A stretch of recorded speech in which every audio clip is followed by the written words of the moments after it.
जी राधे कृष्णा। मैं प्रतिभा। आशा करते हैं आप लोग बहुत अच्छे होंगे।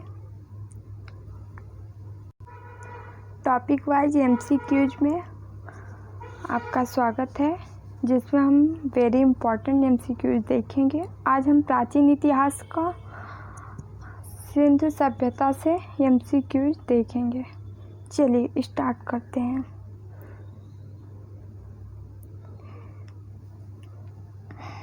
हड़प्पा या सिंधु सभ्यता पार्ट 1। अगले फर्स्ट पार्ट हम लोग देख रहे हैं। सेकंड पार्ट आपको आज या कल में अपलोड कर दिया जाएगा, आप लोग उसे देख लीजिएगा। चलिए स्टार्ट करते हैं।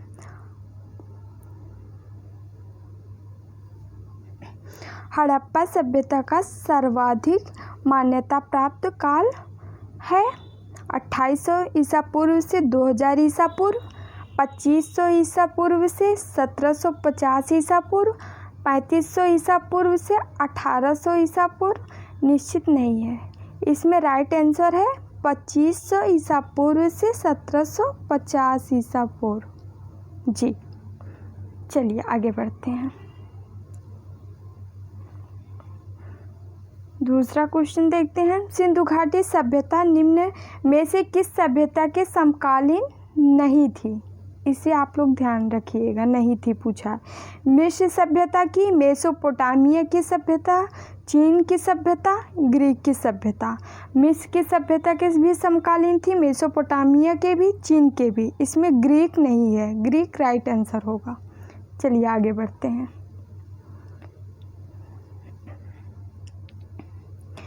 सिंधु घाटी सभ्यता कहाँ तक विस्तृत थी? पंजाब, दिल्ली, जम्मू कश्मीर, राजस्थान, बिहार, बंगाल, उड़ीसा। पंजाब, राजस्थान, गुजरात, उड़ीसा, बंगाल। जी नहीं, पंजाब, राजस्थान, गुजरात, उत्तर प्रदेश, हरियाणा, सिंध, बलूचिस्तान। ये D right answer. G D right answer है। चलिए आगे बढ़ते हैं।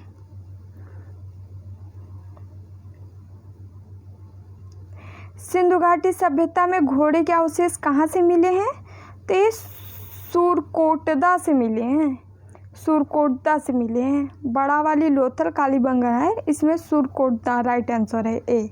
चलिए आगे बढ़ते हैं। सिंधु घाटी स्थल कालीबंगन किस प्रदेश में है? राजस्थान, गुजरात, मध्य प्रदेश, उत्तर प्रदेश। कालीबंगन जो है राजस्थान में है। चलिए आगे बढ़ते हैं। निम्नलिखित में से किस पदार्थ का उपयोग हड़प्पा काल की मुद्राओं के निर्माण के रूप में किया गया था? तो सेलखड़ी, कांसा, तांबा या लोहा। सेलखड़ी का उपयोग किया गया था। ठीक है, ओके आगे बढ़ते हैं।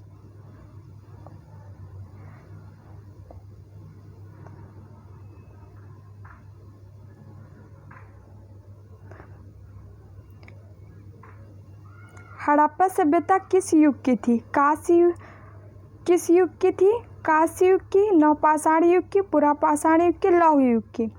ये कांस्य युगीन थी। चलिए आगे बढ़ते हैं। हड़प्पा सभ्यता के निवासी थे ग्रामीण, शहरी, यायावर या खानाबदोश जनजाति। तो ये लोग शहरी थे, हड़प्पावासी। शहर में ये लोग ज़्यादा निवास करते थे। चलिए आगे बढ़ते हैं।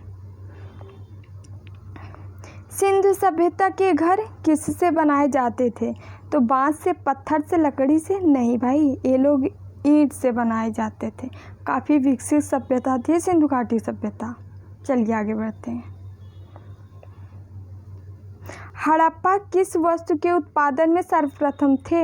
हड़प्पावासी किस वस्तु के उत्पादन में सर्वप्रथम थे? मुद्राएं, कांसे के औजार, कपास, जौ। तो कपास के उत्पादन में पहला स्थान रखते थे। इनका प्रथम स्थान था। कपास का उत्पादन ज़्यादा करते थे। चलिए आगे बढ़ते हैं। निम्नलिखित विद्वानों में से हड़प्पा सभ्यता का सर्वप्रथम खोजकर्ता कौन था? Sir John Marshall, RD. Banerjee, Cunningham, Dayaram Sahni. तो इसमें दयाराम साहनी है राइट आंसर। दयाराम साहनी थे। चलिए आगे बढ़ते हैं। सिंधु सभ्यता का पत्तन नगर बंदरगाह कौन सा था? कालीबंगन, लोथल, रोपड़, मोहनजोदड़ो। एक कौन सा था? लोथल था भाई। चलिए आगे बढ़ते हैं।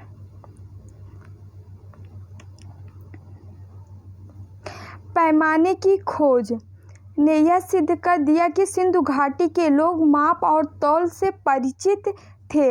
यह खोज कहाँ पर हुई? कालीबंगन में, हड़प्पा में, चौहदड़ी में या लोथल में?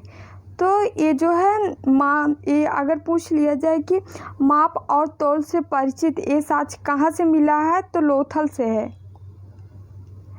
लोथल है इसका राइट आंसर, लोथल डी। चलिए आगे बढ़ते हैं।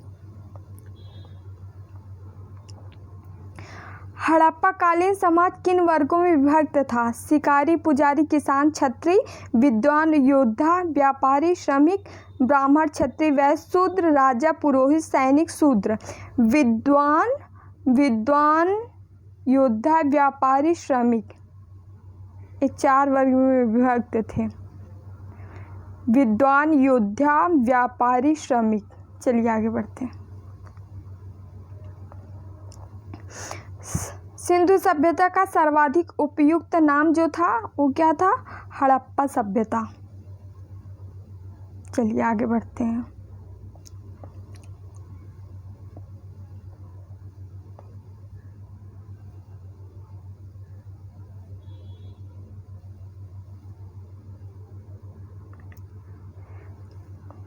निम्न में से कौन सा लक्षण सभ्यता के लोगों का सही चित्रण करता है? नंबर 1, उनके विशाल महल और मंदिर होते थे।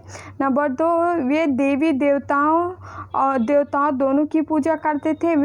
वे जो है युद्ध में घोड़ों द्वारा खींचे जाने वाले और रथों का प्रयोग करते थे। नीचे दिए गए कूटों का सही विकल्प चुनें। तो इसमें देखिए भाई 2 जो है राइट आंसर 2 है। राइट आंसर 2 है। वे देवी और देवता दोनों की पूजा करते थे। हड़प्पा वासी दोनों लोग की पूजा करते थे, एक मात्र देवी और एक शिव की उपासना, जिसे कुबड़ वाले सांड वो सब मिले हैं वहाँ से, वो शिव के रूप में उनकी पूजा करते थे। चलिए आगे बढ़ते हैं। हड़प्पा सभ्यता की खोज किस वर्ष में हुई थी? 1935 में, 1942 में, 1901 में, 1921 में। 1921 में हुई थी। चलिए आगे बढ़ते हैं। हड़प्पा सभ्यता के बारे में कौन सी युक्ति सही है? उन्हें अश्वमेध की जानकारी थी। गाय उनके लिए पवित्र थी। उन्होंने पशुपति का सम्मान करना आरंभ किया। उनकी संस्कृति सामान्यतः स्थिर नहीं थी। उन्होंने पशुपति का सम्मान करना आरंभ किया। पशुपति को ये लोग मानते थे। चलिए आगे बढ़ते हैं। हड़प्पा के लोगों की सामाजिक पद्धति थी उचित समतावादी थे ये लोग। दास श्रमिक आधारित नहीं, वर्ण आधारित, जाति आधारित, ये सब नहीं थी। उचित समतावादी थे ये लोग हड़प्पावासी। चलिए आगे बढ़ते हैं।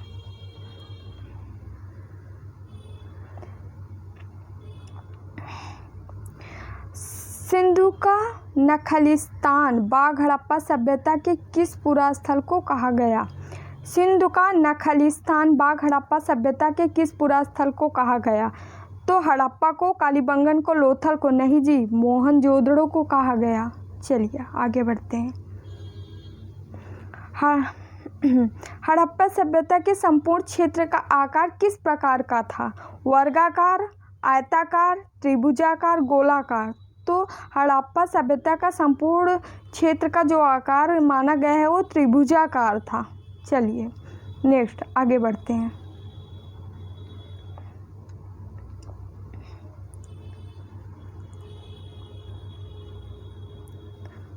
चलिए सूची 1 को सूची 2 में मिलान करना है। तो इसमें देख लीजिए हड़प्पा जो है कौन सी नदी के तट पे था? हड़प्पा जो है रावी नदी के तट। हड़प्पा कहाँ है भाई? हड़प्पा रावी के तट पे थी, रावी के। और जो है उसके बाद जो है मोहनजोदड़ो जो है मोहनजोदड़ो सिंधु के तट पे था। मोहनजोदड़ो किसके तट पे था? सिंधु के तट पे था। उसके बाद जो है 3 के डी है। उसके बाद देखते हैं लोथल जो है घग्गर के तट पे था।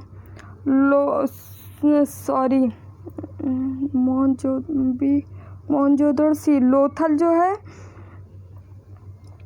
भोगवा के तट पे है। लोथल जो है भोगवा के तट पे है। उसके बाद जो है 4th क्या है? डी। कालीबंगा जो है घग्गर के तट पे है। कालीबंगा घग्गर के तट पे है। चलिए आगे बढ़ते हैं। हड़प्पा सभ्यता के अंतर्गत हल से जोते गए खेत का साक्ष्य कहाँ से मिला है? रोपड़ से, लोथल से, कालीबंगा से, अरावली होगा, अरावली लिखा है। कालीबंगा से मिला है। कालीबंगा कहाँ है? राजस्थान। चलिए आगे बढ़ते हैं।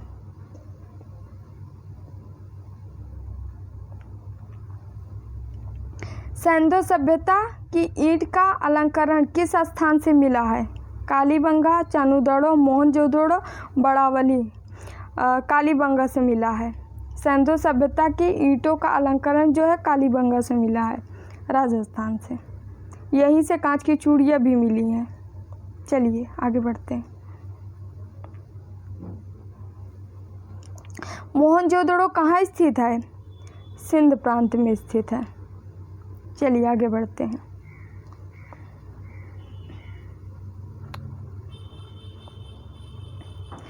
सिंध सभ्यता में बृहत स्नानागार पाया गया है। मोहनजोदड़ो में, हड़प्पा में, लोथल में, कालीबंगन में। मोहनजोदड़ो में। जो बृहत स्नानागार कहाँ पाया गया है? तो मोहनजोदड़ो में। चलिए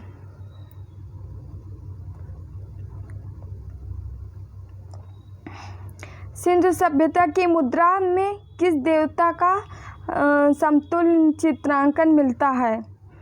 आद्य शिव के।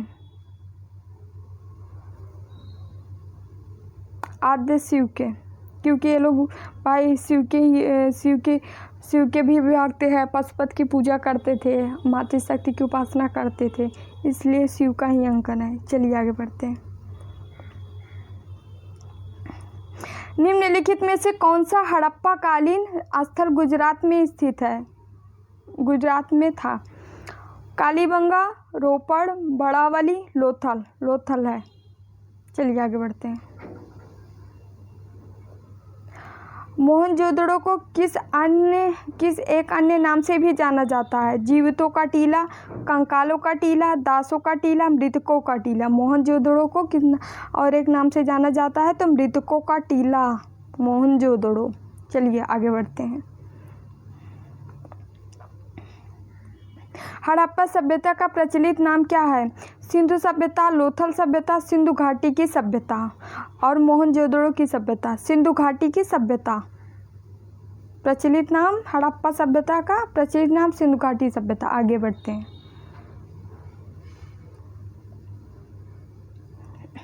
सैंधव स्थलों के उत्खननों से प्राप्त मोहरों में निम्नलिखित में से किस पशु का सर्वाधिक उत्कीर्णन हुआ है? शेर का, घोड़ा का, हाथी का, बैल का। भाई इनके मोहरों में बैल का ही मिला है मोहरों में अंकन, क्योंकि ये लोग पशुपति की पूजा करते थे, इसी वजह से ये लोग इसी का ही वो छपाई किए होंगे। चलिए आगे बढ़ते हैं। सिंधु घाटी सभ्यता जानी जाती है अपने नगर नियोजन के लिए, मोहनजोदड़ो एवं हड़प्पा के लिए अपने कृषि संबंधी कार्यों के लिए, अपने उद्योगों के लिए। सिंधु सभ्यता जानी जाती है अपने नगर नियोजन के लिए। चलिए आगे बढ़ते हैं।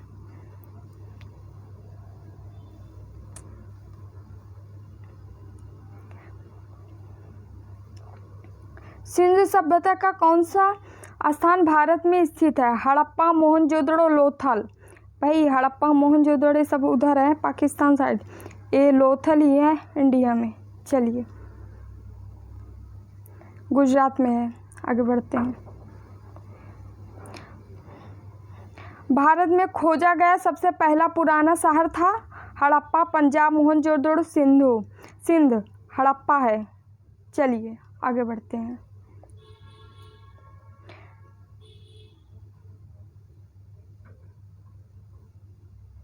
भारत में चांदी की उपलब्धता के प्राचीनतम साक्ष्य मिले हैं हड़प्पा संस्कृत में, पश्चिम भारत की ताम्र पाषाण संस्कृत में, वैदिक संस्कृत में, तो हड़प्पा संस्कृत में मिले हैं। चलिए आगे बढ़ते हैं। सिंधु सभ्यता के बारे में कौन सा कथन असत्य है? नगरों में नालियों की सुदृढ़ व्यवस्था थी, व्यापार और वाणिज्य उन्नत दशा में था, माटी देवी की उपासना की जाती थी, लोग लोहे से परिचित नहीं थे। यही वाला असत्य है। बाकी नगरों में नालियों की सुदृढ़ व्यवस्था भी थी, व्यापार का वाणिज्य उन्नत दशा में था, माटी देवी की उपासना भी ये लोग करते थे। तीनों राइट है। चलिए आगे बढ़ते हैं।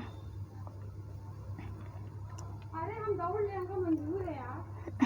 ये उल्टा नहीं, हमसे पता कोई चीज मन नहीं लग रहा है। सूची 1 को सूची 2 में मिलान करिए। सिंधु सभ्यता की उत्तरी सीमा जो है किससे है? उत्तरी सीमा जो है मांडा जम्मू कश्मीर में है। उसके बाद जो है दूसरा है सिंधु सभ्यता की दक्षिणी जो सीमा है वो जो है यहाँ आलमगीरपुर में है, उत्तर प्रदेश है। दक्षिणी सीमा आलमगीरपुर उत्तर प्रदेश है। उसके बाद जो है तीसरा जो है जो है सिंधु सभ्यता की पूर्वी सीमा जो है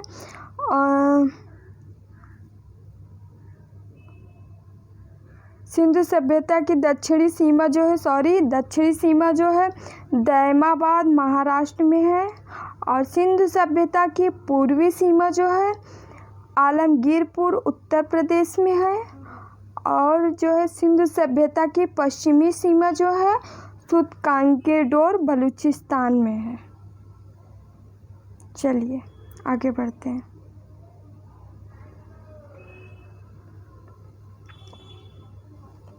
मांडा किस नदी के किनारे स्थित है? चेनाब नदी। आगे बढ़ते हैं।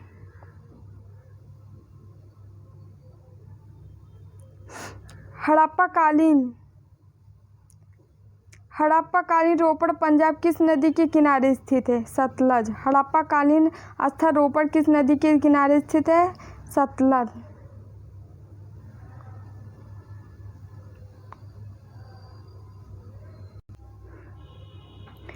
क्यूज ओवर हुआ। Thank you so much guys. आप लोग वीडियो को शेयर कर दीजिएगा, लाइक एवं सब्सक्राइब कर लीजिएगा। अगले पार्ट में हम जल्दी मिलेंगे। Thank you very much.